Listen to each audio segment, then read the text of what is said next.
everybody, we're going to do 15-minute Pilates.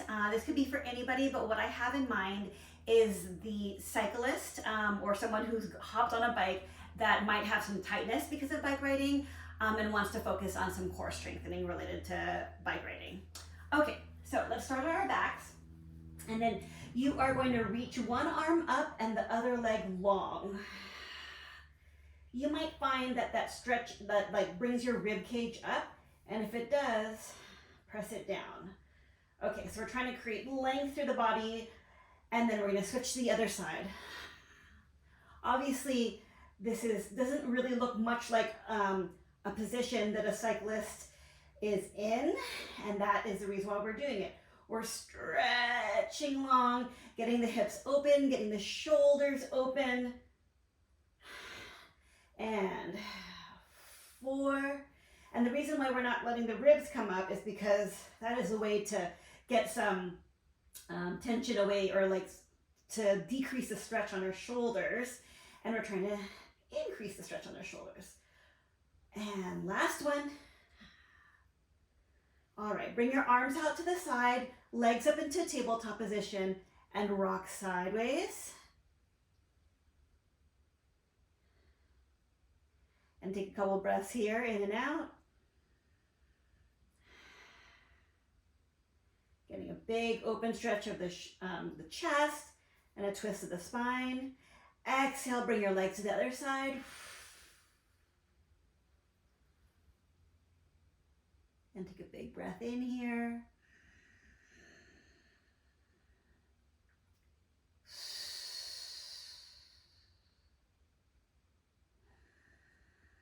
Exhale, bring your legs back to the center. Bring one leg in your hand and straighten that leg out and bend it. So, pretty much throughout a bike ride, your knee doesn't get to go all the way straight. And we are straightening our legs all the way here. I guess, yeah, no, it doesn't always go all the way straight. Because your seat should be set that way that your knee doesn't get to go to all the way straight, but we are getting our knee as straight as we can here. And if this is too difficult for you to straighten all the way, you can release some of the tension there and work on straightening. Okay, other side. You can even like hold on to your pants here, or have a towel holding you in case you can't reach your legs. 3, 2, and 1. All right, roll onto your side, bend your top leg, and get a stretch at the front of your thigh, and the front of your hip too. So we're gonna do this one last stretch, and then we're gonna do a strengthening exercise, kind of like in a cycling motion. All right. Reach the top leg long, and then you're gonna bend that top leg forward and run it through like you're doing a cycling motion. It's not quite the same because you are totally opening up your hip, and that wouldn't really happen when you're sitting in your bike seat. But we're working on the motion of our leg while keeping the upper body still. 4, 3, 2, and 1. Now bring that leg back into your hand and stretch it again, because this can get super tight. Your quads can get super tight when you are cycling a ton, so we're stretching it for a second time. All right, cross that leg over and lift the bottom leg up and down.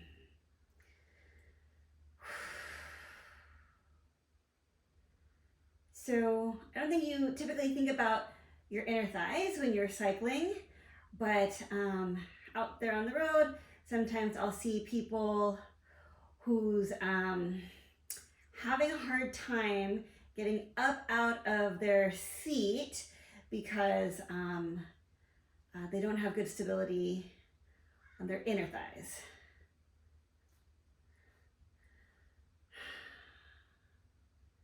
And 5, 4, 3, 2, 1. All right, let's come up and go to the other side. Bend that top leg.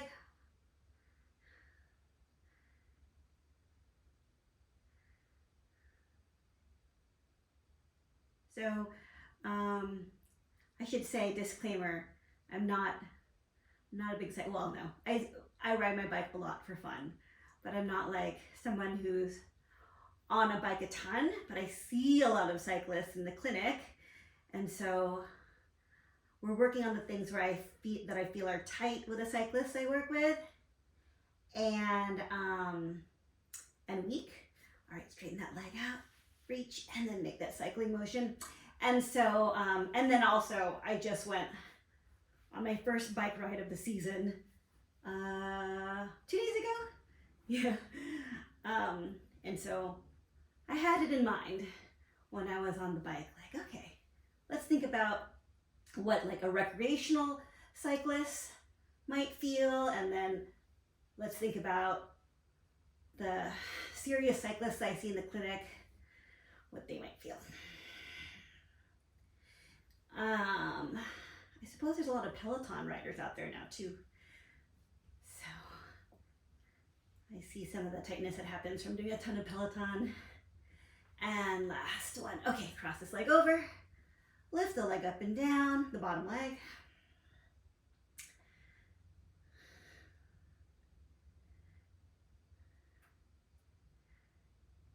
And 5, 4, 3, 2, 1. Let's stretch that top leg again. I think I did that in a slightly different order this time. All right. Next up, we are going to talk about opening the front of the shoulder, the strength to open the front of the shoulder, because when you're hunched forward on your bike a bit, you might start to get rounded forward and tighten the front. And then we'll talk about the core strengthening that you need to take weight off of your wrists when you're riding your bike. Okay, lie on your stomach, put your hands by your shoulders. Think about your shoulder blades. Slide them down your back and lift up your chest, just part way. We're not coming all the way up because I don't want it to get into your back, low back. We're just thinking about extending the upper back as much as you can. Up and down and up, long neck and down. Last one. And we're not squishing the back of our neck like this. We're keeping the back of our neck long. Okay. Hover your face over the mat, bring your arms out to the side, and then lift your hands up and down. Keep your belly button scooped up, your tailbone tucked under just a little bit to prevent you from arching your back like this. Okay. Lifting up and down, getting the muscles that can get elongated when you ride leaning forward over bicycle handles a bunch, getting those strong. So the muscles in between the shoulder blades. And 4, 3, 2, 1. Okay, come onto your hands and knees. And let's round our back starting from the tail. So curl the tailbone under and then round your back. And then starting from the tailbone, arch your back and end with your chest and head. Again, trying not to scrunch the neck, keep it long. That is one of the things we're practicing. Okay, starting at the tail, round it up until your head is the last to go. And starting from the tail, arching it back. Okay, in this position, you're gonna keep your knees hip distance apart and you're gonna alternate tapping your stomach, imagining that you have a little ball in the middle of your back and you don't want it to roll off. and 6, 5, 4, 3, 2, and 1.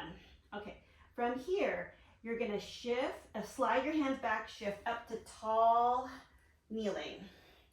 And then you're gonna go back into that hands and knees position, trying to land as quietly on your hands as possible. So there's like a little bit of a suspension happening from your center to help you come up like this and to control you coming down. My hips are shifting back a little bit, but as much as you can, come up without shifting back a ton.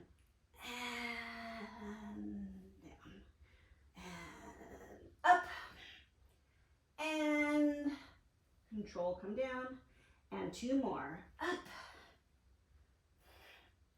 and down, and up, and down.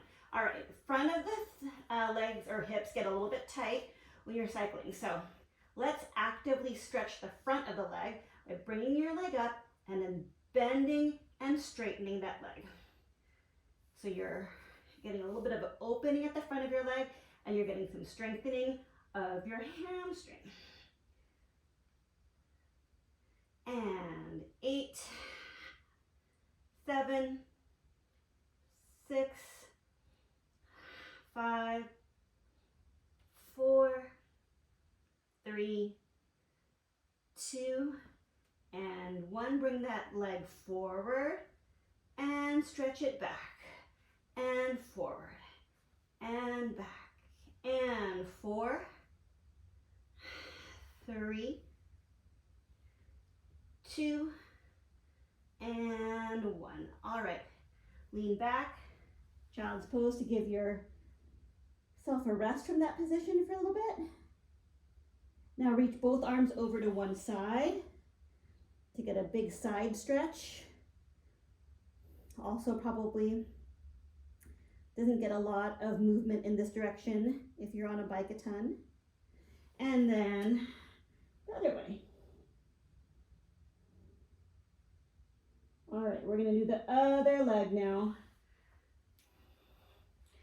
Lift it up and then bend and straighten it. We did about 12 on the other side. And 8, 7, 6, 5, 4, 3, 2, and 1. Bring that knee forward, stretch it back and forward, stretch back and 4, 3, 2, and 1. All right, back to that child's pose position again. Go ahead and put your hands underneath your forehead. Take a big breath in to expand your back rib cage as you inhale. As if you have balloons at your back that you want to inflate. And then breathe it all out. One more time. And out. Okay, back to the hands and knees. So from here, we're going to get some movement, some lift motion, and also get some movement in our ankles. So on your hands and knees, legs are hip distance apart, tuck your toes under, hover your knees an inch off the ground. And you're going to come forward and backward. Forward and backward. You're hovering yourself up from your center, getting some motion at your ankle. Maybe you feel your thighs working too. Obviously your shoulders. Hopefully your wrists are comfortable here. And place it down. All right, now another way to get a stretch that you don't typically get on a bike is to tuck your toes under and reach your hips up. Backs of your legs can get pretty tight. And that back portion, the back stroking part of riding a a bike. So here we are getting a stretch.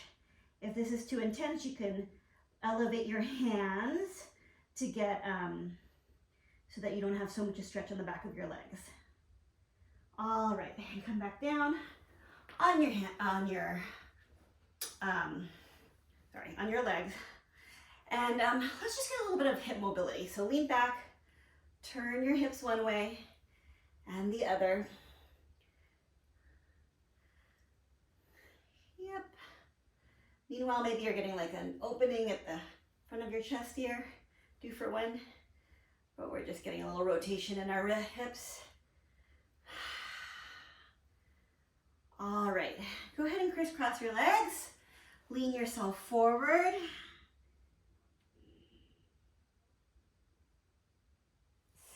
Stack yourself up tall, bring your hands behind you, open the front of your chest.